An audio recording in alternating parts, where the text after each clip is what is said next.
¿Qué tal, estimadas conciencias ciudadanas? Bienvenidas a este espacio de encuentro. Nos da mucho gusto contar nuevamente con su asistencia y de recibir a quienes por primera vez se acercan a nosotros para valorar nuestra tarea. Finalmente, el presidente Andrés Manuel López Obrador ha declarado sin rodeos que los próximos comicios serán, más allá de la elección de los candidatos de cada partido y frente partidario, una confrontación entre los dos proyectos de nación que durante estos últimos años se han disputado abiertamente el poder del Estado mexicano en todos los espacios y escenarios posibles, tanto políticos como económicos, sociales, culturales e ideológicos. La confesión es pertinente y responde a los señalamientos de los medios informativos conservadores, acusándolo de ser el verdadero orquestador de la campaña de Claudia Sheinbaum, con el propósito de convertirse en el poder tras el trono del próximo sexenio. Nada que sucede en la política del partido gobernante le puede ni le es ajeno al gobernante en turno, toda vez que su papel no se reduce a desempeñar sus funciones administrativas, sino desempeñarse como el líder del proyecto político que lo llevó al poder.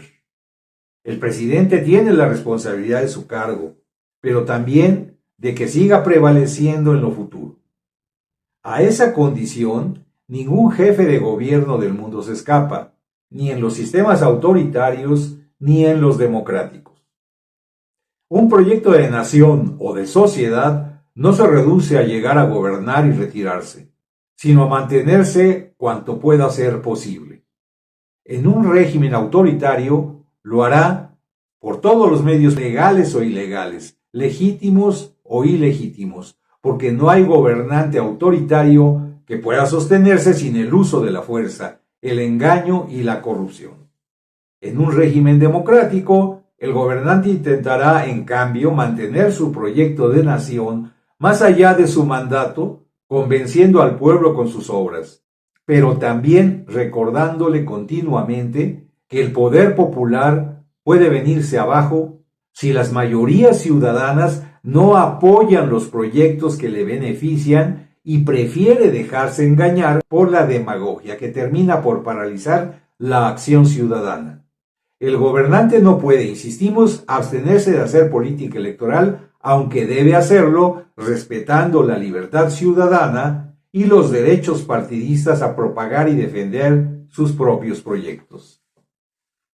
Quienes se oponen a esa influencia lo hacen a sabiendas que el reconocimiento social del presidente de la República se encuentra actualmente muy por arriba de cualquier político de oposición y que su palabra es escuchada y valorada con detenimiento en todas las clases sociales, en tanto que sus contrincantes no alcanzan a convencer a la ciudadanía por más recursos persuasivos que utilicen. Pero el conservadurismo no ceja en su empeño, y ante su falta de apoyo social se sabe perdido de antemano. López Obrador tuvo razón cuando hace meses, después que todos sus proyectos de cambios constitucionales fueran rechazados por los partidos de oposición, informar que a su gobierno y al frente de la Cuarta Transformación solo les quedaba, para lograr los cambios necesarios para la nación, apelar a la voluntad popular que mediante su voto en 2024 pueda hacerla realidad, en vista de la absoluta cerrazón de la derecha legislativa, dirigida a impedir cualquier afectación a los intereses oligárquicos.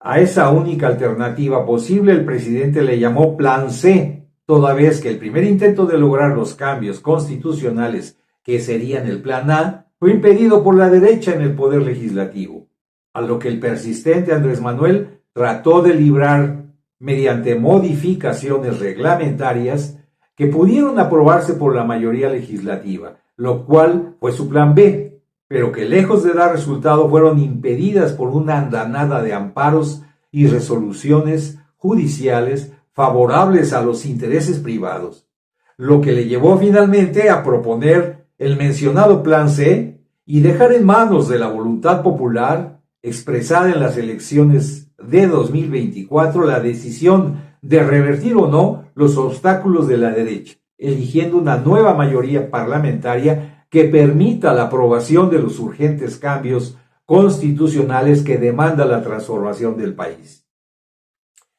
Como es su costumbre, la derecha se engolosinó con su posibilidad de impedir con todos los medios a su alcance dichos cambios, sin notar que sus triunfos se convertirían en fracasos al no responder a la decisión de las mayorías ciudadanas. Pero en su pecado llevó la penitencia, pues la respuesta a su sabotaje fue la pérdida de la mayoría de gubernaturas y legislaturas locales durante las últimas elecciones en el país, el creciente descrédito de sus partidos y liderazgos y el rechazo evidente a su candidata a la presidencia de la República, que le amenaza con un desastre de proporciones históricas en las próximas elecciones. Así las cosas, el presidente Obrador ha reeditado su plan C al proponer tanto las reformas ya presentadas al Congreso como otras más de su interés, llevándolo a un plano político que busca empujar a la ciudadanía a tomar la última decisión en el asunto, apelando al principio de la voluntad popular que la Constitución de la República establece como fuente de todo poder y representatividad legítima. No hace pues otra cosa que dejar que el poder popular manifieste con quién está mediante su voto. Pero la alternativa que propone es radical, pues si se quiere continuar por el camino de la cuarta transformación, el poder popular ha de manifestarse mayoritariamente por los candidatos afines a los cambios constitucionales propuestos, y si no lo está, también tiene que manifestarse en contra de ellos, apelando a dar su voto al Frente Conservador. Ojo, no solo a sus candidatos presidenciales, sino al paquete de candidatos en su conjunto, pues de no lograr la mayoría calificada, se mantendría el pantano legislativo de los últimos 3 años, por lo menos durante los otros 3 primeros años del próximo sexenio, pues ni la cuarta transformación podrá lograr sacar adelante sus propuestas legislativas, ni la derecha podrá imponer una nueva forma de gobierno, aunque pueda seguir saboteando los cambios. Para forzar la decisión popular, fue entonces que el presidente de la República ha vuelto a enviar sus propuestas de cambios constitucionales al Congreso de la Unión, rechazadas en ocasiones anteriores debido al veto de la derecha. Se mete así de lleno a la decisión política del próximo sexenio sin entrar al debate electoral, porque de no hacerlo, dichas propuestas pueden ser olvidadas, obligando a la candidata a la presidencia de la Cuarta Transformación a posicionarse públicamente a favor de ellas y a los candidatos de la derecha a rechazarlas abiertamente. El presidente está luchando así porque queden claros los objetivos de la contienda electoral, dibujando la cancha, distinguiendo a los dos equipos que se enfrentan, el trofeo que se está jugando, el papel de cada uno de los actores políticos que están en la cancha, la responsabilidad del árbitro y finalmente el lugar a donde deben colocarse los seguidores de cada equipo que juega. Nada de que no sabemos ya qué es lo que está en juego, ni quiénes juegan, ni con qué propósito. Ante este escenario, la conciencia ciudadana está obligada a tomar sus decisiones de acuerdo a sus creencias, pero también a sus responsabilidades. Hemos visto cómo la conciencia posible, como diría Karel Kosik, ha avanzado rápidamente en México durante estos últimos 5 o 6 años. Pero también hay que reconocer que aún quedan grandes núcleos de la población cuya cultura política se encuentra alienada a intereses que le manipulan y someten a sus caprichos.